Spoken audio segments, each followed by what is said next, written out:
السلام علیکم ورحمۃ اللہ۔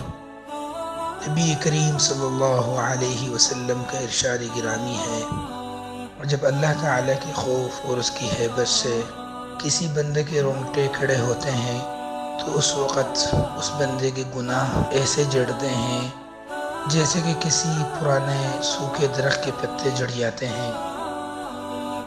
در حقیقت اللہ تعالیٰ سے ڈرنا، خوف و خشیت اور ہیبت، یہ قلبی کیفیات یعنی دل کی کیفیات ہے، لیکن انسان کی تخلیق ایسی کی گئی ہے اور انسان کو ایسا بنایا گیا ہے کہ اس کی دلی کیفیات کا ظہور اس کے جسم پر بھی ہوتا ہے۔ مثلا جب دل میں خوشی کی کیفیت ہو تو چہرے پر بشاشت ظاہر ہوتی ہے، چہرے پر خوشی ظاہر ہوتی ہے، اور بعض اوقات اس کیفیت کے اثر سے انسان ہنستا اور مسکراتا بھی ہے۔ اسی طرح جب دل میں کوئی غم اور حزن ہو تو غم کے اثرات بھی چہرے سے ظاہر ہوتا ہے، اور کبھی کبھی انسان اس غم کے اثر سے روتا بھی ہے اور انسان کی آنکھوں سے آنسو بھی گرتے ہیں۔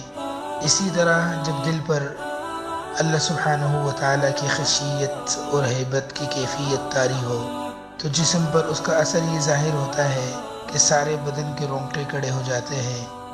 اس حدیث میں اللہ کے خوف سے آنسو گرنے پر آتش دوزخ کے حرام ہو جانے کی خوشخبری اہل ایمان کو سنائی گئی ہے، اور اسی طرح اللہ سبحانہ و تعالیٰ کی خشیت و ہیبت سے جب کسی بندے کے بدن کے رونگٹے کھڑے ہوتے ہیں اس وقت بھی اس کے گناہ ایسے جڑتے ہیں جیسے خزاں کے موسم میں سوکھے درختوں کے پتے جڑتے ہیں۔ اللہ سبحانہ و تعالی ہمیں اپنا خوف اور اپنی خشیت عطا فرمائے۔ السلام علیکم ورحمۃ اللہ۔